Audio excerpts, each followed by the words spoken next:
जय श्री हरि विष्णु, जय माता रानी। दोस्तों, आपके अपने चैनल धर्म साधना में आपका बहुत बहुत स्वागत है।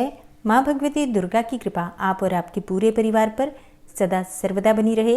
दोस्तों, पौराणिक मान्यताओं के अनुसार जया एकादशी का व्रत करने से पिशाच योनि से मुक्ति मिल जाती है, समस्त प्रकार के पापों का नाश हो जाता है और अश्वमेध यज्ञ के समान पुण्य फलों की प्राप्ति होती है।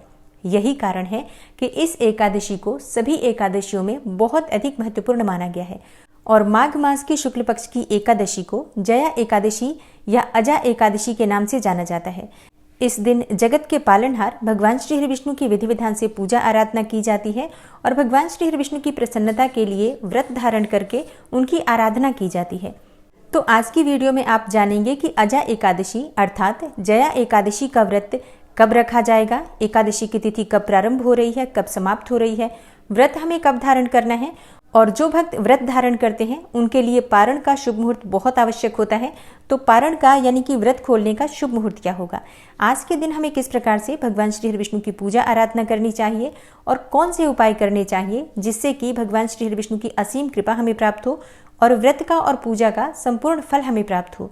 जिस भी मनोकामना से व्रत धारण कर रहे हैं या बिना व्रत किए भी पूजा कर रहे हैं, आपकी वो मनोकामना बहुत शीघ्र पूर्ण हो, इसके लिए आज विशेष क्या करना चाहिए, ये संपूर्ण जानकारी आपको आज की वीडियो में मैं शेयर करने वाली हूँ। तो वीडियो को पूरा जरूर देखिए और अगर आपको आज की वीडियो अच्छी लगे तो इसे लाइक भी ज़रूर कीजिए। दोस्तों, आपके लाइक्स, आपके कमेंट्स मेरे लिए बहुत महत्वपूर्ण होते हैं क्योंकि ये एकमात्र जरिया है जिनसे मुझे पता चलता है कि आपको ये वीडियो अच्छी लगती है और आपके लिए ये वीडियो उपयोगी है। तो अगर वीडियो अच्छी लगती है तो लाइक तो ज़रूर ही किया करें और इसके साथ ही कमेंट बॉक्स में माता रानी के नाम का जयकारा भी ज़रूर लगाएं। इससे आपको सकारात्मक ऊर्जा की प्राप्ति होती है।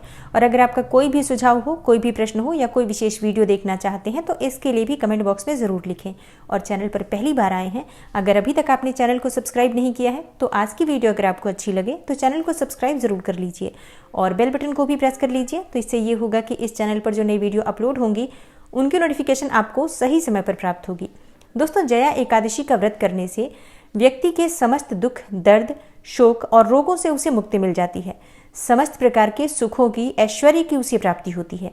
भगवान श्री हरि विष्णु की असीम कृपा प्राप्त होती है और मरणोपरांत वैकुंठ लोक की प्राप्ति होती है, मोक्ष की प्राप्ति होती है। इसलिए जया एकादशी का व्रत अगर आप धारण करते हैं अत्यंत ही श्रेष्ठ है। लेकिन अगर आप किसी भी कारणवश जया एकादशी का व्रत नहीं कर पाते हैं तो भी आज के दिन आपको भगवान श्री हरि विष्णु की पूजा आराधना जरूर करनी चाहिए। आज आपको सात्विक भोजन लेना चाहिए। मतलब अगर आप एकादशी का व्रत नहीं करते हैं तो चावल का त्याग एकादशी के दिन जरूर कीजिए, मसूर की दाल मत खाइए और हाँ, इसके साथ ही लहसुन, प्याज, मांस, मदिरा अगर आप नियमित रूप से खाते हैं तो आज इन चीज़ों का त्याग कर दीजिए। इन सभी प्रकार की चीज़ों का त्याग करके और पूरा दिन भगवान श्री हरि विष्णु की शरण में अगर आप लगे रहते हैं, उनके नाम का जप करते हैं, मंत्र का जप करते हैं, भगवान श्री हरि विष्णु को अगर आप पीले पुष्प अर्पित करते हैं और तुलसी दल युक्त भोग अर्पित करते हैं तो इससे भगवान श्री हरि विष्णु की असीम कृपा आपको प्राप्त होती है और बिना व्रत किए भी व्रत के समान ही आपको फल प्राप्त होता है। तो अगर आप व्रत नहीं कर पाते हैं तो इन बातों का ध्यान जरूर रखिए। और बात करते हैं एकादशी की तिथि के बारे में कि एकादशी की तिथि कब प्रारंभ हो रही है, कब समाप्त हो रही है और व्रत हमें कब धारण करना है। देखिए, जया एकादशी की तिथि प्रारंभ होगी 31 जनवरी को सुबह 11:53 पर और समाप्त होगी 1 फरवरी को दोपहर में 2:01 पर। तो ऐसे में सूर्योदय कालीन तिथि के अनुसार एकादशी का व्रत 1 फरवरी 2023 को रखा जाएगा और दिन होगा बुधवार का। इसी दिन आपको जया एकादशी का व्रत धारण करना है। और हाँ, एकादशी से एक दिन पहले मतलब दशमी तिथि के दिन शास्त्रों के अनुसार कुछ बातों का ध्यान रखना चाहिए अगर आप एकादशी का व्रत करना चाहते हैं तो 31 जनवरी को दशमी तिथि के नियम का पालन किया जाएगा और 31 जनवरी को आप लहसुन, प्याज, मांस, मदिरा इन सभी चीज़ों का त्याग कर दीजिए। मसूर की दाल, गाजर, मूली, बैंगन ये सभी चीज़ें दशमी तिथि के दिन नहीं ग्रहण करनी चाहिए। इसके अलावा अगर आप एकादशी का व्रत करना चाहते हैं तो दशमी तिथि के दिन आपको चावल भी नहीं खाना चाहिए और सूर्यास्त होने के बाद अन्न का और नमक का सेवन नहीं करना चाहिए। तो दिन में ही आज भोजन किया जाता है, शाम को संध्या होने के बाद आप भोजन नहीं कर सकते हैं। और इसके अलावा रात्रि में भूमि पर शयन करना चाहिए और ब्रह्मचर्य का पूर्ण रूप से पालन करना चाहिए। ये सभी नियम दशमी तिथि के दिन पालन किए जाते हैं अगर आप एकादशी का व्रत करते हैं तो। और एकादशी के दिन प्रातःकाल जल्दी उठना चाहिए, मतलब ब्रह्म मुहूर्त में उठने का विधान हमारे शास्त्रों में बताया गया है। लेकिन अगर आप इतनी सुबह नहीं उठ पाते हैं तो सूर्योदय होने से कुछ समय पहले जरूर उठ जाइए। और नित्य क्रिया से निवृत्त होकर स्नान करना चाहिए। स्नान के जल में आप गंगा जल जरूर मिला लीजिए, क्योंकि शास्त्रों के अनुसार एकादशी के दिन पवित्र नदियों में स्नान करने का विधान बताया गया है। अब ऐसा संभव सबके लिए नहीं हो पाता है, तो ऐसे में हम क्या करते हैं कि जिस पात्र में स्नान करना होता है उसमें सबसे पहले थोड़ा सा गंगा जल डाल दीजिए, थोड़े से काले तिल डाल दीजिए और फिर जल से भरकर उसी जल से स्नान कर लीजिए। इससे पवित्र नदियों में स्नान के समान ही आपको पुण्य फल प्राप्त होता है। इसके बाद सबसे पहले भगवान सूर्यदेव को जल अर्पित करना चाहिए। उसके बाद अपने घर के मंदिर में आ जाइए, भगवान श्री हरि विष्णु के सामने शुद्ध घी का एक दीपक प्रज्वलित कर लीजिए और अपने दाहिने हाथ में जल और पुष्प लेकर व्रत का संकल्प ले लीजिए कि आज आप जया एकादशी का व्रत धारण कर रहे हैं। भगवान श्री हरि विष्णु की कृपा प्राप्ति के लिए, उनकी प्रसन्नता के लिए पूरे भक्ति भाव से मैं जया एकादशी का व्रत धारण करूंगा या धारण करूंगी। और व्रत में पूजा पाठ में जाने अनजाने कोई भूल चूक हो जाए तो इसके लिए भगवान श्री हरि विष्णु से क्षमा प्रार्थना कर लीजिए। आपका व्रत निर्विघ्न पूर्ण हो, बिना किसी विघ्न बाधा के आपका व्रत संपूर्ण हो जाए, इसके लिए भगवान श्री हरि विष्णु से आप प्रार्थना कर लीजिए। अगर आप किसी मनोकामना से ये व्रत धारण कर रहे हैं तो अपनी मनोकामना भी भगवान श्री हरि विष्णु से आप कह सकते हैं। और व्रत का संकल्प लेने के बाद आपके हाथ में जो सामग्री है भगवान श्री हरि विष्णु के चरणों में अर्पित कर दीजिए और इसके बाद विधि विधान से भगवान श्री हरि विष्णु की पूजा आराधना कीजिए। जैसे कि आप भगवान श्री हरि विष्णु का अभिषेक कीजिए। अगर शालिग्राम की शिला हो आपके पास, या लड्डू गोपाल जी हो, या कोई भी स्वरूप आपके पास भगवान श्री हरि विष्णु का हो, तो आप उनका अभिषेक कर सकते हैं, चाहे तो पंचामृत से या फिर कच्चे दूध में केसर मिलाकर, या फिर शुद्ध जल से भी भगवान श्री हरि विष्णु का अभिषेक कर सकते हैं।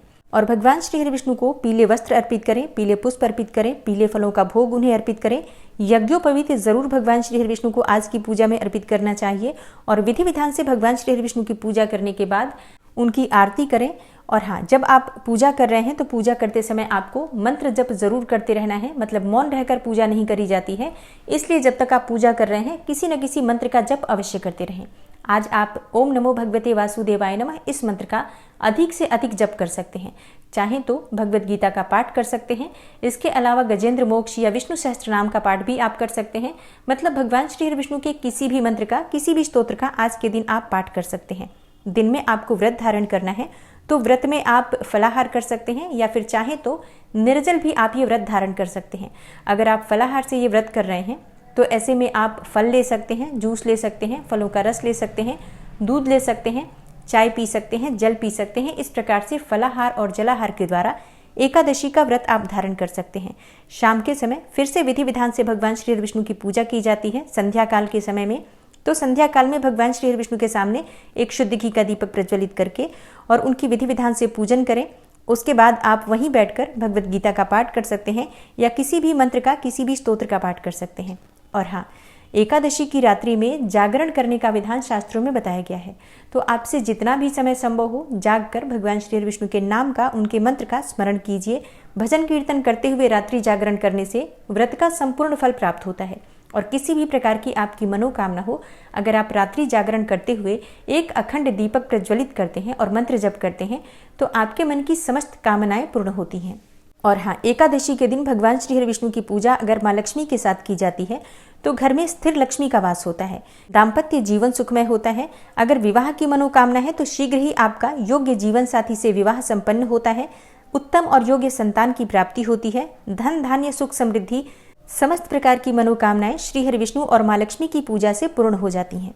और एकादशी व्रत का पारण द्वादशी तिथि में किया जाता है। तो अगले दिन प्रातःकाल जल्दी उठकर और स्नान इत्यादि करने के बाद भगवान सूर्यदेव को जल अर्पित करके अपने घर के मंदिर में भगवान श्री हरि विष्णु की विधि विधान से पूजा करें। और इसके बाद शुद्ध सात्विक भोजन बनाकर सबसे पहले उस भोजन में से भगवान श्री हरि विष्णु को भोग अर्पित करना चाहिए। और उसके बाद प्रसाद स्वरूप स्वयं आप अपना व्रत खोल सकते हैं, उसी भोजन के द्वारा पारण कर सकते हैं। लेकिन अपना व्रत खोलने से पहले, पारण करने से पहले किसी ब्राह्मण को घर बुलाकर भोजन कराना चाहिए, ऐसा शास्त्रों का विधान है। अब सबके लिए ये संभव नहीं हो पाता है, इतनी सुबह कोई भी ब्राह्मण को घर बुलाकर भोजन कराने में समर्थ नहीं हो पाता है। तो ऐसे में किसी ब्राह्मण के निमित्त दान की सामग्री निकाल दीजिए और उसके बाद आप शुभ मुहूर्त में पारण कर सकते हैं, अपना व्रत खोल सकते हैं। दान की सामग्री आप अपना व्रत खोलने के बाद भी भिजवा सकते हैं। ध्यान इतना रखना होता है कि दान करने के बाद, मतलब दान निकालने के बाद बहुत अधिक समय तक घर में दान की सामग्री नहीं रखनी चाहिए। जितनी जल्दी हो सके आप ये सामग्री किसी मंदिर में, किसी धर्म स्थान में या किसी ब्राह्मण को दान कर दीजिए। और अब जानते हैं पारण के शुभ मुहूर्त के बारे में। तो देखिए, एकादशी का पारण हमेशा द्वादशी तिथि में किया जाता है और द्वादशी तिथि प्रारंभ होने का समय है 1 फरवरी को दोपहर में 2:01 पर। द्वादशी तिथि समाप्त हो रही है 2 फरवरी को शाम 4:26 पर और 2 फरवरी को सूर्योदय काल का समय रहेगा सुबह 7:09 पर। तो पारण का शुभ मुहूर्त हमें प्राप्त हो रहा है 2 फरवरी को सुबह 7:09 से सुबह 9:30 तक। इसी शुभ मुहूर्त में आपको अपना व्रत खोल लेना है, व्रत का पारण कर लेना है। क्योंकि एकादशी व्रत का पारण अगर आप शुभ मुहूर्त में नहीं कर पाते हैं तो ऐसे में आपको आपके किए गए व्रत का संपूर्ण फल प्राप्त नहीं होता है। इसलिए इस शुभ मुहूर्त का ध्यान अवश्य रखिए। इसी शुभ मुहूर्त में आपको अपना व्रत खोलना चाहिए, व्रत का पारण करना चाहिए। और हाँ, जया एकादशी का व्रत करते हैं तो जया एकादशी व्रत की कथा भी आपको जरूर पढ़नी चाहिए या फिर सुननी चाहिए। तो हर बार की तरह इस बार भी आपको एकादशी से पहले जया एकादशी व्रत की कथा की वीडियो जरूर मिल जाएगी।